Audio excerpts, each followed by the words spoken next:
ಹೊಸ ವರ್ಷದ ಹೊಸ್ತಿಲಲ್ಲಿ ಬೆಂಗಳೂರು ಬಳಿಕ ಮಂಡ್ಯದಲ್ಲೂ ಡ್ರಗ್ಸ್ ವಾಸನೆ ಸಿಕ್ಕಿದೆ. ಮಂಡ್ಯ ವಿವಿ ಒಳಾಂಗಣ ಕ್ರೀಡಾಂಗಣ ಈಗ ಡ್ರಗ್ಸ್ ವ್ಯಸನಿಗಳ ಅಡ್ಡೆಯಾಗಿದೆಯಾ ಅನ್ನೋ ಅನುಮಾನ ಶುರುವಾಗಿದೆ.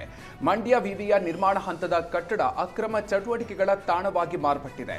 ಇಲ್ಲಿ ಸಿರಿಂಜ್ಗಳ ರಾಶಿ, ಎಣ್ಣೆ ಬಾಟಲ್, ಸಿಗರೇಟ್ ಪ್ಯಾಕ್ಗಳು ಪತ್ತೆಯಾಗಿದೆ.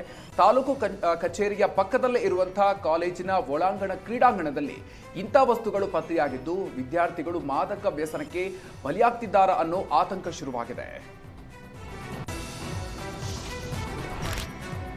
ಪ್ರತಿಷ್ಠಿತ ಶಿಕ್ಷಣ ಸಂಸ್ಥೆ ಮಾಲೀಕರೊಬ್ಬರು ವರದಕ್ಷಿಣೆಗಾಗಿ ಸೊಸೆಯನ್ನೇ ಮನೆಯಿಂದ ಹೊರಹಾಕಿದ ಆರೋಪ ಕೇಳಿಬಂದಿದೆ.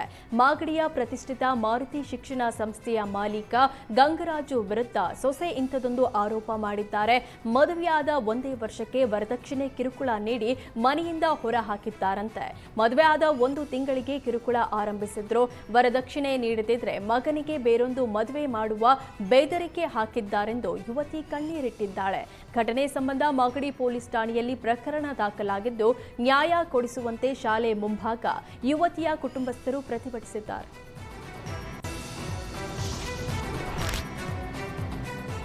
ಸೇತುವೆ ನಿರ್ಮಾಣಕ್ಕೆ ಭೂಮಿ ಪೂಜೆ ಮಾಡಿ ವರ್ಷಗಳೇ ಕಳೆದರೂ ಬಳ್ಳಾರಿ ಜಿಲ್ಲೆಯ ಸಿರಗುಪ್ಪ ತಾಲೂಕಿನ ನಿಟ್ಟೂರು, ರಾಯಚೂರು ಜಿಲ್ಲೆಯ ಸಿಂಗಾಪುರ ಸೇತುವೆ ನಿರ್ಮಾಣ ಕಾಮಗಾರಿ ನೆನೆಗುದಿಗೆ ಬಿದ್ದಿದೆ.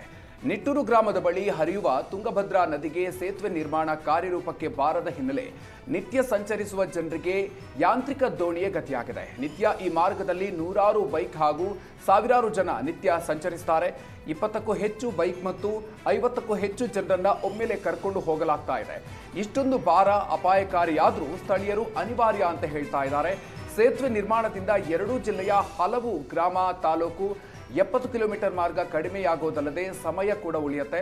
ಮಾಜಿ ಸಂಸದ ಕರಡಿ ಸಂಗಣ್ಣ ಹಾಗೂ ಮಾಜಿ ಶಾಸಕ ಸೋಮಲಿಂಗಪ್ಪ 2018ರಲ್ಲಿ ಸೇತುವೆ ನಿರ್ಮಾಣಕ್ಕೆ ಭೂಮಿ ಪೂಜೆ ಮಾಡಿದ್ರು.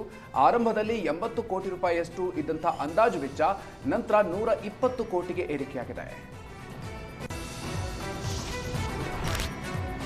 ಪುಟ್ಟ ಕರುವಿಗೆ ತೊಟ್ಟಿಲು ಶಾಸ್ತ್ರ ಮಾಡಿದ ಅಪರೂಪದ ಘಟನೆ ಮೈಸೂರಲ್ಲಿ ನಡೆದಿದೆ. ನಗರದ ಶಾರದಾ ವಿಲಾಸ ಕಾಲೇಜಿನ ಹಿಂಭಾಗದ ಕೆಆರ್ ವನಂ ಮನೆಯಲ್ಲಿ ಪುಂಗನೂರು ಎಂಬ ಆಂಧ್ರ ಪ್ರದೇಶ ಮೂಲದ ದೇಸಿ ಹಸುಗಳನ್ನು ಸಾಕ್ತಿರುವ ಕುಟುಂಬ ಪುಟ್ಟ ಕರುವಿಗೆ ತೊಟ್ಟಿಲು ಶಾಸ್ತ್ರ ಮಾಡಿದೆ. ಆಂಧ್ರ ಮೂಲದ ಮಧುಸೂದನ, ತಾತಾಚಾರ್ಯ ಮತ್ತು ಕುಟುಂಬದವರು 3 ಹಸು ಮತ್ತು 2 ಕರುಗಳನ್ನು ಸಾಕ್ತಿದ್ದಾರೆ.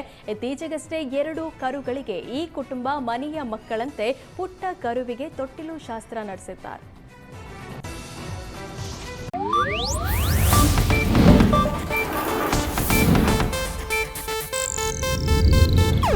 ಇದು ಏಷ್ಯಾನೆಟ್ ನ್ಯೂಸ್ ನೆಟ್ವರ್ಕ್ ಪ್ರಸ್ತುತಿ.